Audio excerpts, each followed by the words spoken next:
وَلْتَكُن مِّنكُمْ أُمَّةٌ يَدْعُونَ إِلَى الْخَيْرِ وَيَأْمُرُونَ بِالْمَعْرُوفِ وَيَنْهَوْنَ عَنِ الْمُنكَرِ وَأُولَئِكَ هُمُ الْمُفْلِحُونَ. إن الحمد لله نحمده ونستعينه ونستغفره ونعوذ بالله من شرور أنفسنا ومن سيئات أعمالنا. من يهده الله فلا مضل له ومن يضلل فلا هادي له. وأشهد أن لا إله إلا الله وحده لا شريك له. وأشهد أن محمدا عبده ورسوله. يا أيها الناس اتقوا ربكم الذي خلقكم من نفس واحدة وخلق منها زوجها وبث منهما رجالا كثيرا ونساء. واتقوا الله الذي تساءلون به والأرحام إن الله كان عليكم رقيبا. يا أيها الذين آمنوا اتقوا الله حق تقاته ولا تموتن إلا وأنتم مسلمون. يا أيها الذين آمنوا اتقوا الله وقولوا قولا سديدا يصلح لكم أعمالكم ويغفر لكم ذنوبكم ومن يطع الله ورسوله فقد فاز فوزا عظيما. أما بعد فإن خير الحديث كتاب الله وخير الهدي هدي محمد صلى الله عليه وسلم وشر الأمور محدثاتها وكل محدثة بدعة وكل بدعة ضلالة وكل ضلالة في النار.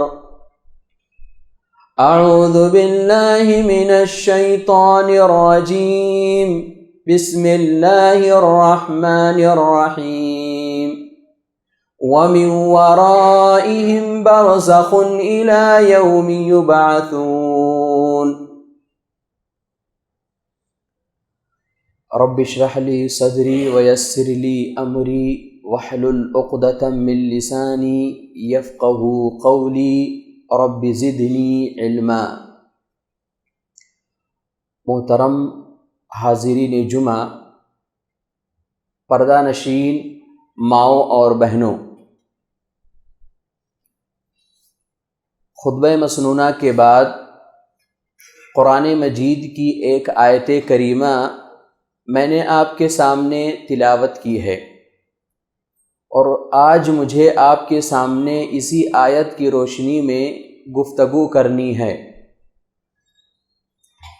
محترم حضرات، انسانی زندگی کے سفر کو ابتدا سے لے کر آخر تک 5 ادوار میں تقسیم کیا جا سکتا ہے۔ نمبر 1، عالم ارواح۔ اللہ تبارک و تعالی نے حضرت آدم علیہ السلام کی تخلیق کے بعد حضرت آدم علیہ السلام کی پشت سے قیامت تک آنے والی تمام نسلوں کی ارواح پیدا فرمائی اور انہیں عقل دیا اور قوت گویائی عطا فرمائی، اور ان سے اپنی ربوبیت عامہ کا اقرار ان الفاظ میں لیا کہ الست بربکم، کیا میں تمہارا رب نہیں ہوں؟ سارے کے سارے روحوں نے قیامت تک آنے والے سارے انسانوں نے یہ کہا بلا شہیدنا، کیوں نہیں آپ ہی ہمارے رب ہو۔ یہ عالم ارواح ہے۔ انسانی زندگی کے سفر کی ابتدا عالم ارواح سے ہوتی ہے۔ عالم رحم مادر، ماں کے رحم مادر کے اندر انسانی جسم کی نشو و نما ہوتی ہے، اور اسی رحم مادر کے اندر انسان کے جسم کے اندر روح ملتی ہے، اور اسی رحم مادر کے اندر انسان کے ہاتھ، پیر، ناک، کان، یعنی انسانی جسم کی نشو و نما اسی رحم مادر کے اندر ہوتی ہے، اور اس کی جو مدت ہوتی ہے کم و بیش 9 مہینہ ہوتا ہے۔ اسی طرح سے تیسرا دور عالم حیات، جس میں ہم اور آپ زندگی گزار رہے ہیں، اور پیارے نبی صلی اللہ علیہ وسلم کی حدیث کے مطابق ہمارا یہ دنیاوی زندگی 60-70 سالہ زندگی کا یہ مختصر سا وقت ہے، اور اس زندگی میں، اس دنیاوی زندگی میں بہت سارے لوگ خیر اکٹھا کرتے ہیں اور بہت سارے لوگ شر اکٹھا کرتے ہیں۔ چوتھا دور عالم برزخ، یعنی برزخی زندگی، یعنی قبر کی زندگی۔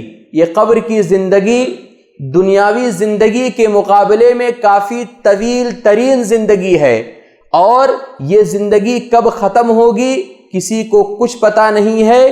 قیامت جب قائم ہوگی تب قبر کی زندگی یہ ختم ہوگی۔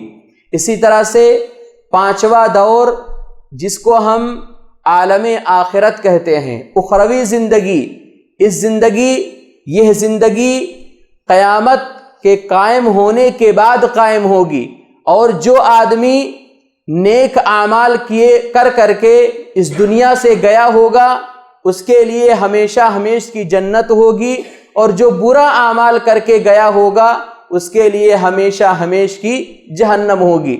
محترم حضرات، آج مجھے آپ کے سامنے عالم برزخ، عالم قبر یعنی قبر کی زندگی کے حوالے سے کچھ باتیں آپ کے سامنے رکھنی ہیں۔ سب سے پہلے ہم یہ دیکھتے ہیں کہ آج بہت سارے منکرین حدیث قبر کے عذاب کے حوالے سے انکار کرتے ہیں، کہتے ہیں کہ قبر کے اندر انسانوں کو عذاب نہیں ہوتا ہے۔ پیارے نبی صلی اللہ علیہ وسلم کی بیوی ام المومنین حضرت عائشہ صدیقہ رضی اللہ تعالی عنہا فرماتی ہیں کہ میرے پاس ایک یہودیہ عورت آئی، بھیک مانگنے کے لیے آئی۔ اس نے بھیک مانگا اور کہا کہ اللہ تبارک و تعالی تجھے قبر کے عذاب سے محفوظ رکھے۔ حضرت عائشہ کہتی ہیں کہ پیارے نبی صلی اللہ علیہ وسلم اس وقت گھر میں نہیں تھے، میں اس خاتون کو، اس یہودیہ عورت کو پیارے نبی صلی اللہ علیہ وسلم کے آنے تک روکا رکھا۔ پیارے نبی صلی اللہ علیہ وسلم جب آ گئے تو حضرت عائشہ صدیقہ رضی اللہ تعالی عنہا نے پیارے نبی صلی اللہ علیہ وسلم سے قبر کے عذاب کے حوالے سے سوال کیا، تو پیارے نبی صلی اللہ علیہ وسلم نے فرمایا عذاب القبر حق، قبر کا عذاب یہ حق ہے۔ اسی طرح سے پیارے نبی صلی اللہ علیہ وسلم نے فرمایا ان الموتى لیعذبون فی قبورہم، مردے کو، مردہ اگر کافر ہوتا ہے، منافق ہوتا ہے، فاسق و فاجر ہوتا ہے تو ان کے قبروں میں انہیں عذاب دیا جاتا ہے۔ اور ایک مرتبہ پیارے نبی صلی اللہ علیہ وسلم سورج غروب ہونے کے بعد اپنے گھر سے نکلے تو قبرستان سے ایک آواز آئی۔ پیارے نبی صلی اللہ علیہ وسلم نے فرمایا کہ یہودیوں کو ان کے قبر میں عذاب دیا جا رہا ہے۔ اور آپ ایک روایت یہ بھی جانتے ہیں کہ پیارے نبی صلی اللہ علیہ وسلم کا گزر 2 قبر والوں کے پاس سے ہوا۔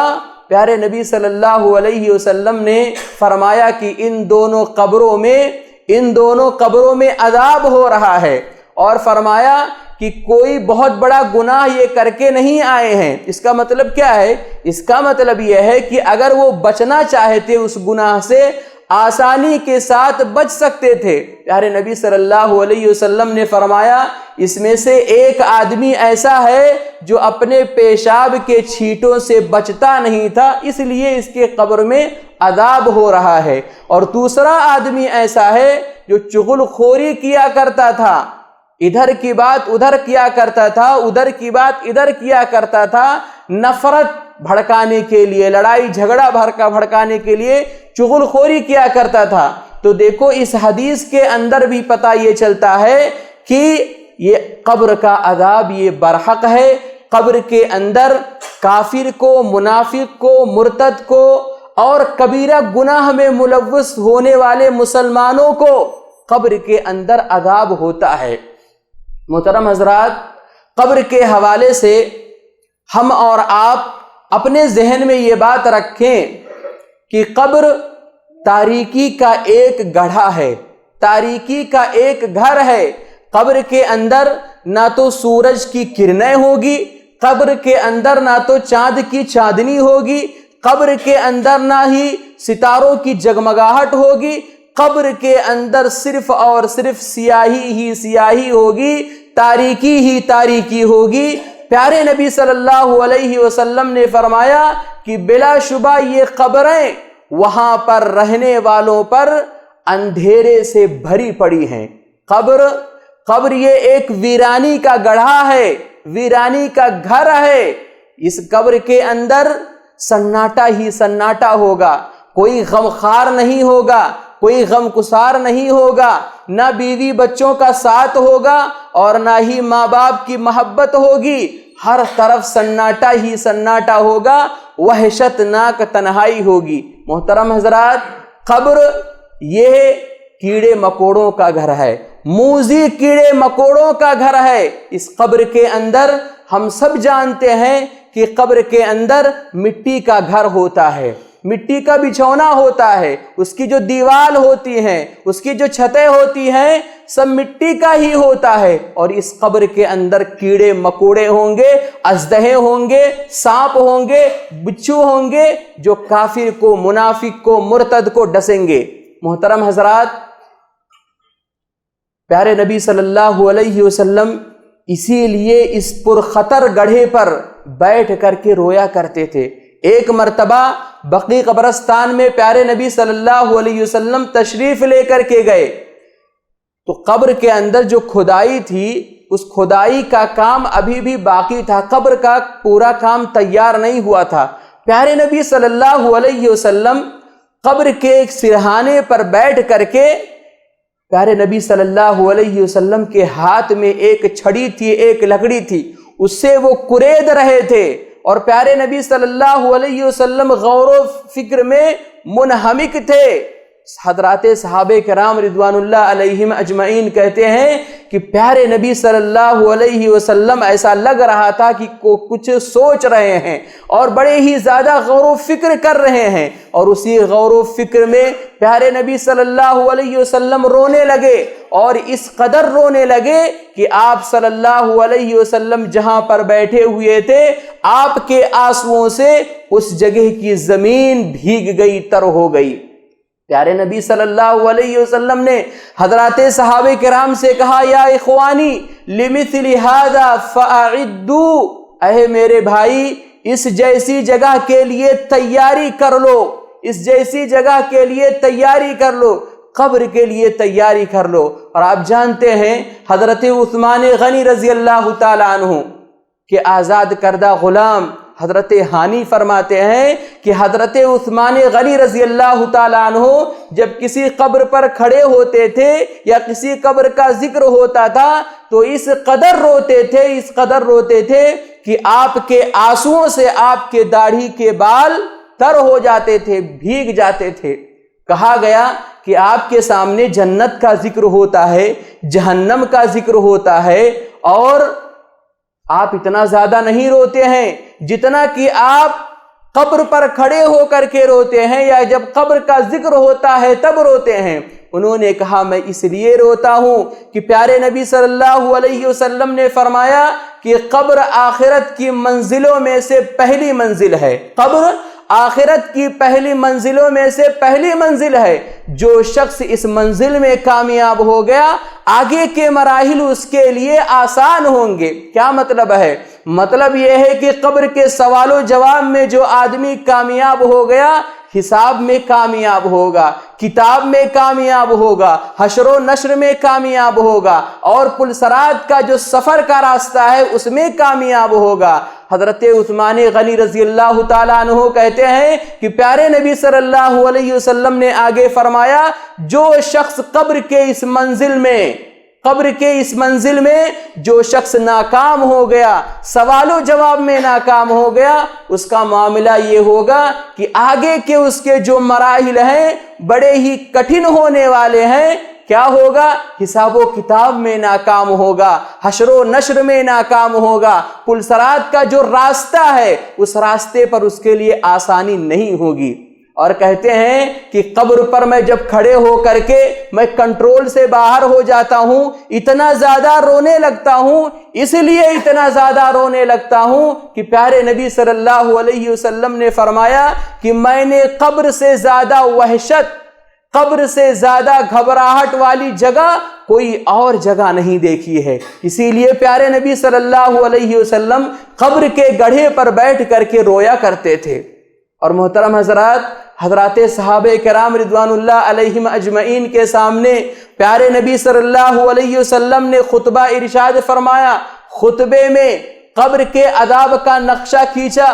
حضرات صحابہ کرام رضوان اللہ علیہم اجمعین ایسے رونے لگے کہ مسجد نبوی میں جو آواز تھی انہی کی آواز ہو رہی تھی، گونج رہی تھی، وہ رو رہے تھے، چیخ رہے تھے، چلا رہے تھے۔ حضرات صحابہ کرام رضوان اللہ علیہم اجمعین کا یہ حال تھا۔ محترم حضرات، اب آئیے دیکھتے ہیں کہ قبر ایک میت کے ساتھ کیا سلوک کرتی ہے، کیا معاملہ فرماتی ہے۔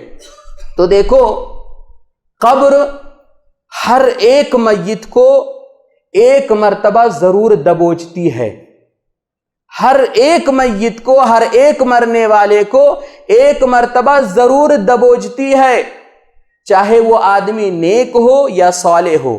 ہاں یہ اور بات ہے، علماء نے لکھا ہے کہ جو نیک ہوتا ہے اس کو قبر اپنے گلے لگاتی ہے، اور جو برا ہوتا ہے اس کو قبر جھنجھوڑتی ہے۔ اور اسی لیے علماء نے لکھا ہے کہ جس طرح سے ایک ماں اپنے بچے کو اپنے گود میں رکھ کر کے دباتی ہے، ایسے ہی یہ قبر اپنے نیک بندے کو ایسے ہی دباتی ہے۔ محترم حضرات، حضرت سعد بن معاذ رضی اللہ تعالی عنہ قبر کے اندر دبائے گئے۔ اور حضرت سعد بن معاذ کون ہیں؟ حضرت سعد بن معاذ کی جب وفات ہوئی، اللہ تبارک و تعالیٰ کا عرش ہل گیا۔ اللہ تبارک و تعالیٰ نے ان کے نماز جنازہ کے لیے 70,000 فرشتے زمین پر نازل فرمائے، اور پیارے نبی صلی اللہ علیہ وسلم ان کا نماز جنازہ پڑھاتے ہیں۔ قبر میں اتر کر کے اپنے دست مبارک سے انہیں قبر کے اندر رکھتے ہیں، لیکن اس کے باوجود وہ قبر کے دبانے سے بچ نہیں سکتے ہیں۔ پیارے نبی صلی اللہ علیہ وسلم نے فرمایا کہ اگر کوئی قبر کے دبانے سے بچ سکتا تھا تو وہ سعد بن معاذ ہوتے۔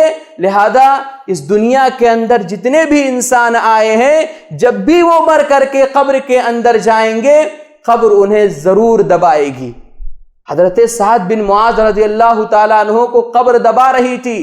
پیارے نبی صلی اللہ علیہ وسلم نے پہلے کہا اللہ اکبر، اللہ اکبر۔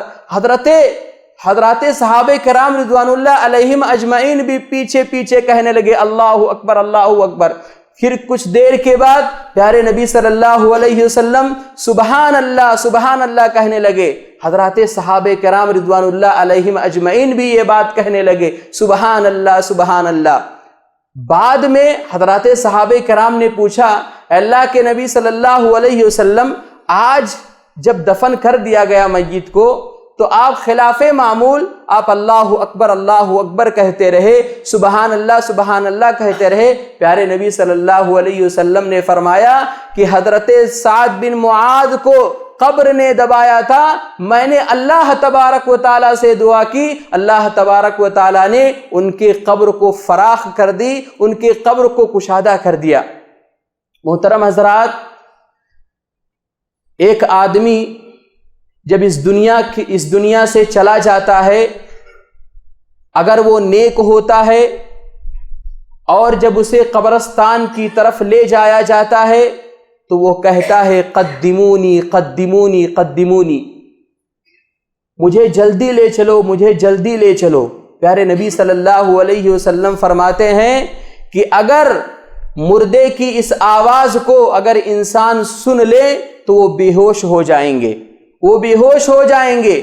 آخر کار جب ایک مومن کی موت ہو جاتی ہے اور اسے قبرستان میں لے کر کے جایا جاتا ہے، اس کا نماز جنازہ پڑھا جاتا ہے، دعا کی جاتی ہے، قبر کے اندر اسے اتار دیا جاتا ہے، اور تدفین کے بعد جب دعا کرنے والے دفن کر کے جیسے ہی پلٹتے ہیں، فوراً دو فرشتے آتے ہیں اور وہ قبر والا اپنے جانے والوں کی قدموں کی آہٹوں کو سنتا ہے، اسے بڑی تکلیف ہوتی ہے۔ اگر وہ کافر منافق ہوتا ہے تو اسے بڑی تکلیف ہوتی ہے کہ میرے اپنے جا رہے ہیں، میرے اپنے دوست احباب چھوڑ کے جا رہے ہیں، میرے وارثین چھوڑ کر کے جا رہے ہیں۔ لیکن اگر مومن ہوتا ہے اسے کوئی بھی گھبراہٹ نہیں ہوتی ہے، کوئی بھی گھبراہٹ نہیں ہوتی ہے۔ پیارے نبی صلی اللہ علیہ وسلم فرماتے ہیں کہ دو فرشتے آتے ہیں، اور یہ دو فرشتے صحیح احادیث کے مطابق منکر نکیر ہوتے ہیں۔ ایک کا نام منکر ہوتا ہے اور ایک کا نام نکیر ہوتا ہے۔ یہ دونوں فرشتے اس میت کو بٹھاتے ہیں، اور جس وقت اس میت کو بٹھایا جاتا ہے وہ وقت عصر کی نماز کا وقت ہوتا ہے۔ جیسے ہی وہ مومن آدمی اٹھ کر کے بیٹھتا ہے قبر کے اندر، دعونی اصلی، کہتا ہے مجھے نماز پڑھنے دو، مجھے نماز پڑھنے دو، مجھے نماز پڑھنے دو۔ فرشتے بار بار کہتے ہیں کہ میرے اس سوال کا جواب دو، میرے اس سوال کا جواب دو۔ وہ آدمی کہتا ہے، وہ مومن آدمی کہتا ہے مجھے نماز پڑھنے دو۔ یہاں پر غور کرنے والی بات ہے کہ اللہ تبارک و تعالیٰ نے ایک نمازی کو قبر کے اندر بھی ایسی جرأت دیتا ہے، ایسی بہادری دیتا ہے کہ اتنے بھیانک چیز کے اندر، اتنے بھیانک قبر کے اندر بھی وہ فرشتے سے بحث کرنے لگتا ہے کہ مجھے نماز پڑھنے دو، مجھے نماز پڑھنے دو۔ لیکن جس نے دنیا کے اندر نماز ہی نہ پڑھی ہو، جس نے اپنے گراہکوں کو یہ نہ کہا ہو کہ بھائی لین دین بعد میں، پہلے مجھے نماز پڑھنے دو، جس نے اپنے مہمانوں کو یہ نہ کہا ہو کہ بھائی بات چیت بعد میں کریں گے، پہلے مجھے نماز پڑھنے دو، جس نے اپنے کاروبار کو یہ نہ کہا ہو کہ بھائی کاروبار بعد میں کریں گے، پہلے میں نماز پڑھ کر کے آتا ہوں، جس نے دنیا کے اندر اپنے گراہکوں، اپنے مہمانوں، اپنے کاروبار کو یہ نہ کہا ہوگا، قبر کے اندر وہ کیسے کہے گا فرشتوں سے؟ قبر کے اندر وہ کیسے کہے گا فرشتوں سے کہ مجھے نماز پڑھنے دو، مجھے نماز پڑھنے دو؟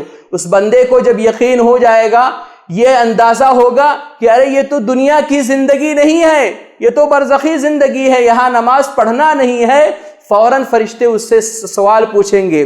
پوچھتے ہیں کہ من ربک، تیرا رب کون ہے؟ تیرا داتا کون ہے؟ تیرا خالق و مالک کون ہے؟ تیرا غریب نواز کون ہے؟ تیرا غوث اعظم کون ہے؟ وہ بندہ جواب دیتا ہے، دنیا کے اندر اگر اس نے صرف اور صرف اللہ تبارک و تعالیٰ کے سامنے اپنے سر کو جھکایا ہوتا ہے تو اللہ تبارک و تعالیٰ فرشتوں کے اس سوال کا جواب دیتا ہے کہ ربی اللہ، میرا رب اللہ ہے، میرا رب داتا ہے، میرا غریب نواز اللہ تبارک و تعالیٰ ہے۔ فرشتہ دوسرا سوال کرتا ہے کہ ما دینک، تمہارا دین کیا ہے؟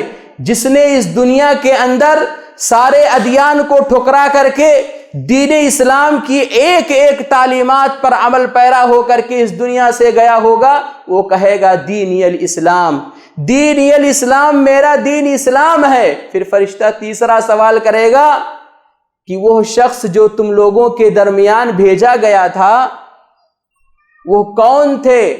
وہ کون تھے؟ مومن آدمی جواب دے گا کہ وہ اللہ اور اس کے وہ اللہ کے رسول تھے اور اللہ کے بندے تھے۔ محترم حضرات، یہ سوالوں کا سلسلہ ختم ہوگا، فرشتہ پھر پوچھے گا کہ تم کو یہ ساری باتیں کہاں سے پتہ چلی کہ تمہارا رب اللہ ہے، تمہارا دین اسلام ہے، تمہارے نبی محمد ہے، تم کو یہ ساری کی ساری باتیں کہاں سے پتہ چلی؟ وہ کہے گا قرأت کتاب اللہ فآمنت بہ وصدقت، وہ کہے گا میں نے اللہ کی کتاب قرآن مجید میں پڑھا ہے اور اس پر ایمان لایا ہے اور قول و عمل کے ساتھ اس کی تصدیق کی ہے۔ محترم حضرات، آج قرآن پڑھنے کی بہت زیادہ ضرورت ہے، ترجمے کے ساتھ پڑھنے کی بہت زیادہ ضرورت ہے۔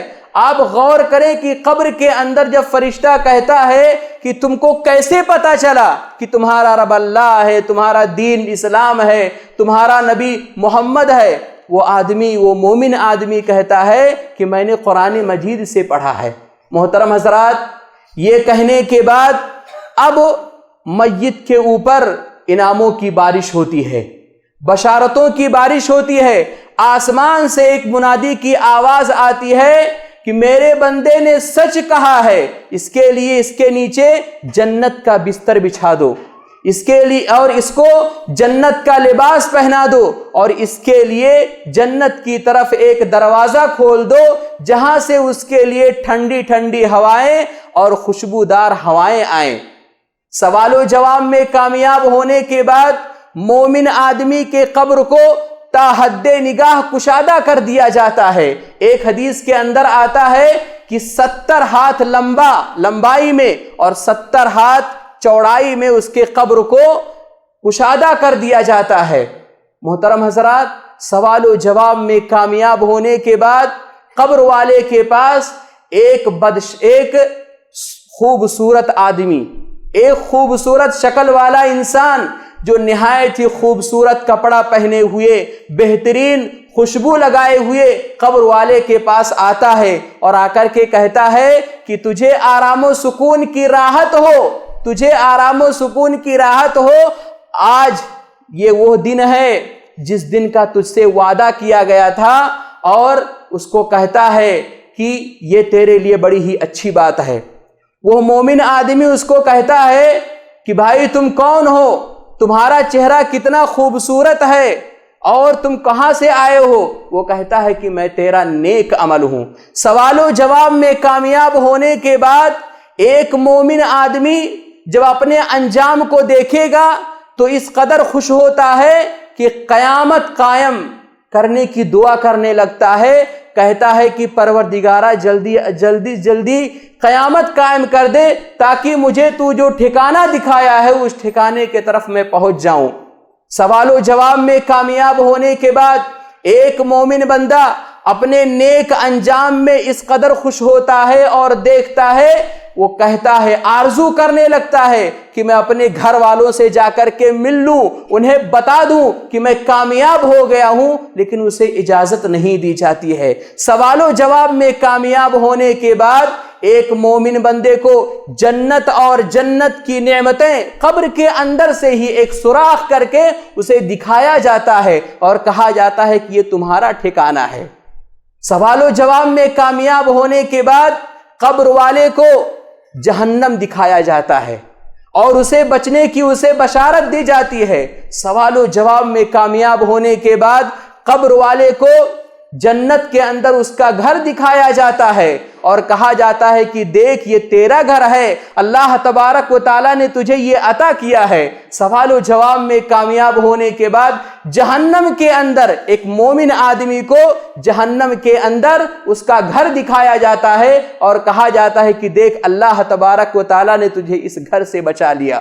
سوال و جواب میں کامیاب ہونے کے بعد اہل ایمان کے قبر کو نور سے بھر دیا جاتا ہے۔ سوال و جواب میں کامیاب ہونے کے بعد فرشتہ قبر والے سے کہتا ہے کہ جس عقیدے پر تو زندہ رہا اور جس عقیدے پر تیری موت ہوئی اسی عقیدے پر انشاءاللہ کل قیامت کے دن تجھے اٹھایا جائے گا۔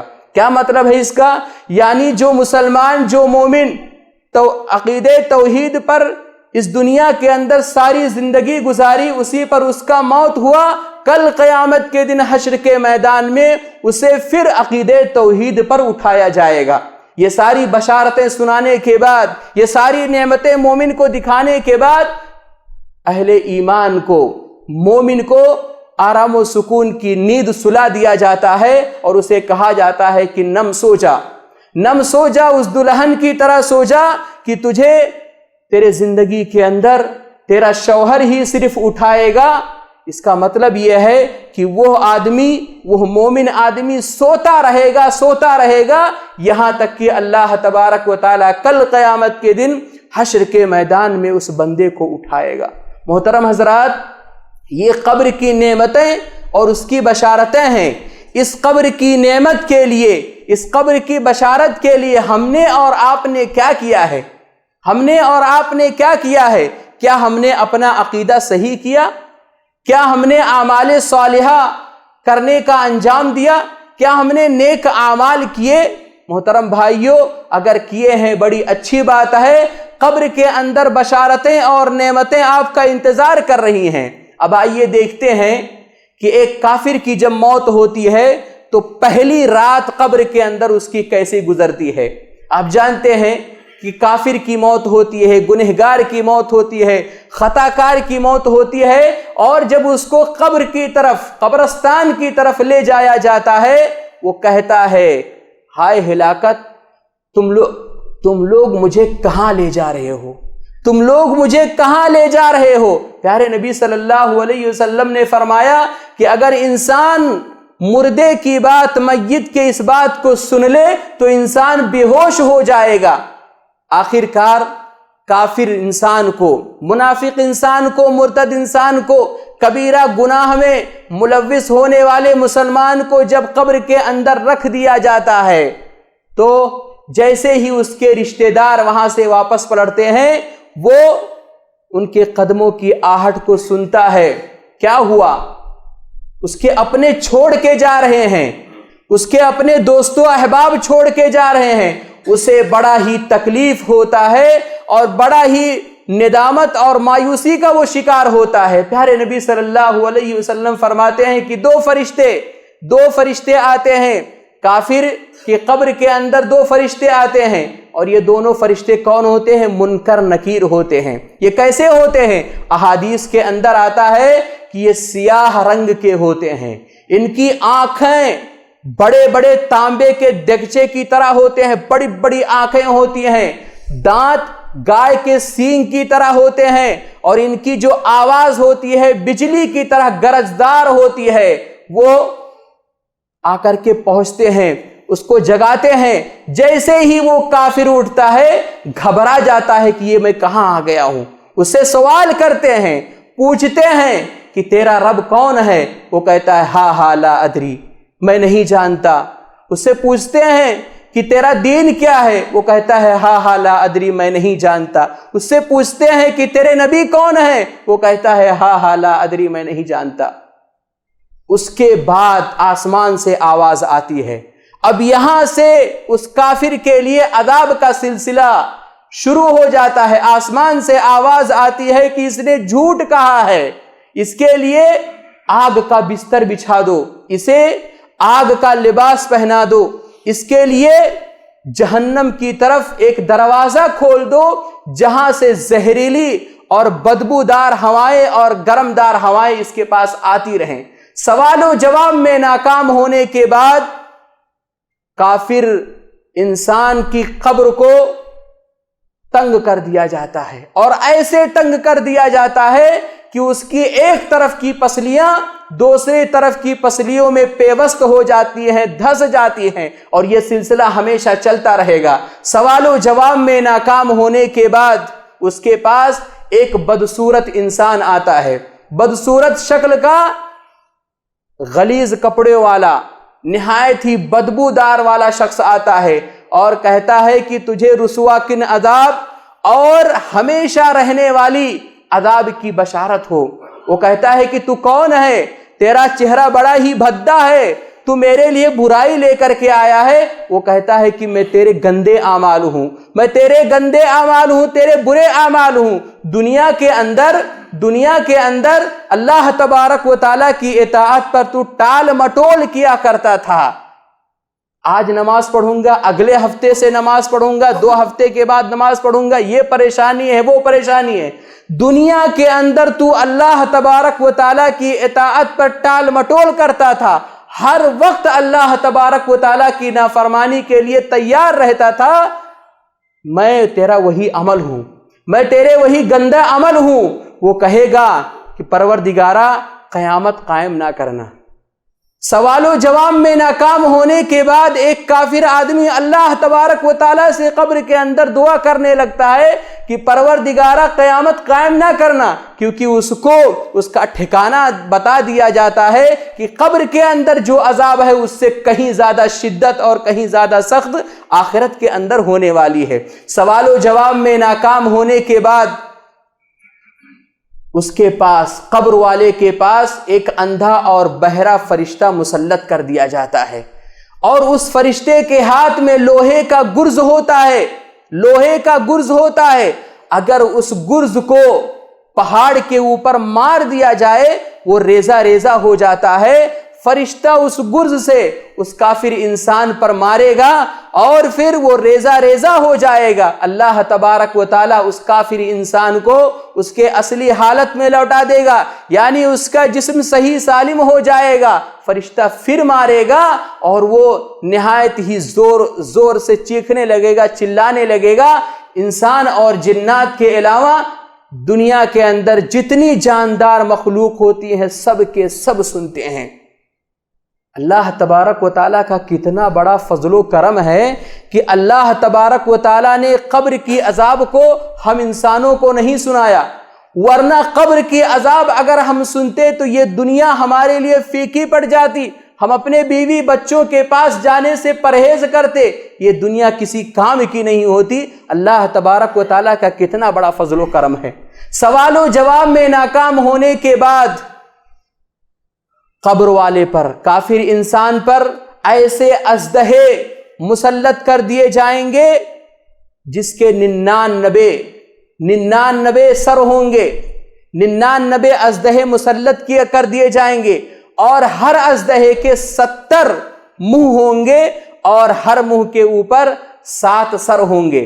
قیامت تک قبر والے کو ڈستے رہیں گے، زخمی کرتے رہیں گے، اور یہ ہمیشہ قیامت تک چلتا رہے گا۔ سوال و جواب میں ناکام ہونے کے بعد اللہ تبارک و تعالی قبر والے پر ایسے سانپ اور بچھو ڈسنے کے لیے مسلط کر دے گا کہ جو بچھو یا سانپ ایک مرتبہ زمین پر پھونک مار دے تو اس کے بعد زمین پر کوئی چیز پیدا نہ ہو۔ اسی طرح سے سوال و جواب میں ناکام ہونے کے بعد منافق جو ہوتا ہے، منافق آدمی کے لیے فرشتہ گرز لے کر کے اس کے دونوں کانوں کے درمیان مارتا ہے، اور اس مارنے کی وجہ سے وہ چیخنے چلانے لگتا ہے۔ اس کے دونوں کانوں کے درمیان کیوں مارتا ہے؟ اس کا دماغ ہوتا ہے۔ منافق جو ہوتا ہے اس سے جب سوال و جواب ہوتا ہے تو وہ کہتا ہے کہ شک و شبہ میں پڑا رہتا ہے۔ وہ کہتا ہے لوگ جو کچھ کہہ رہے تھے نبی کے بارے میں وہی جانتے ہیں، لوگ کچھ کہہ رہے تھے اللہ کے بارے میں وہی جانتے ہیں، لوگ کچھ کہہ رہے تھے دین کے بارے میں وہی جانتے ہیں۔ منافق کو اسی لیے مارا جائے گا اس کے دماغ پر کہ تیرے پاس عقل تھی، تو نے اپنے عقل کا استعمال کیوں نہیں کیا۔ سوال و جواب میں ناکام ہونے کے بعد قبر والے کو، کافر کو کیا دکھایا جائے گا؟ اس جنت کے اندر اس کا گھر دکھایا جائے گا، اور کہا جائے گا کہ دیکھ یہ تیرا گھر تھا، لیکن تو نے اپنی نافرمانیوں کی وجہ سے اللہ تبارک و تعالیٰ نے تجھے اس گھر سے محروم کر رکھا ہے۔ اور جہنم دکھایا جائے گا، جہنم کی آگ دکھائی جائے گی۔ وہ دیکھے گا کہ جہنم کے آگ کا ایک سرا دوسرے سرے کو کیسے کھا رہا ہے، پریشان ہو جائے گا۔ اس سے کہا جائے گا کہ یہ تیرا ٹھکانہ ہے، یہ تیرا ٹھکانہ ہے۔ سوال و جواب میں ناکام ہونے کے بعد فرشتہ قبر والے سے کہتا ہے کہ جس شک و شبہ میں تو نے زندگی گزاری، جس شک و شبہ میں تیری موت ہوئی اسی شک و شبہ میں تجھے کل قیامت کے دن حشر کے میدان میں اٹھایا جائے گا۔ دین کے بارے میں شک کیا، اللہ تبارک و تعالیٰ کے بارے میں شک کیا، پیارے نبی صلی اللہ علیہ وسلم کے بارے میں شک کیا، ایسے آدمی کو کل قیامت کے دن حشر کے میدان میں اسی عقیدے کے ساتھ اس کو اٹھایا جائے گا۔ محترم حضرات، یہ کیا ہے؟ یہ قبر کی عذاب ہیں اور اس کی قسمیں ہیں۔ ہم اور آپ اس قبر کے عذاب سے بچنے کے لیے ہم نے اور آپ نے کیا کیا ہے؟ ہمارے لیے بہت ضروری ہے کہ ہم اور آپ قبر کی جو عذاب ہے یہ بڑا ہی لمبا چلنے والا ہے، دنیا کی زندگی کے مقابلے میں طویل ترین سفر ہے، اس لیے اس سے بچنے کے لیے ہم اور آپ نیک اعمال کریں، کیونکہ یہی نیک اعمال آپ کا قبر کے اندر ساتھی ہوگا۔ رب العالمین سے دعا ہے کہ پروردگارہ ہم تمام لوگوں کو قبر کے عذاب سے محفوظ رکھ، آمین۔ تقبل یا رب العالمین۔ بارک اللہ لنا ولکم فی القرآن العظیم ونفعنی وإیاکم بالآیات والذکر الحکیم، انہ تعالی جواد کریم ملک رؤوف رحیم۔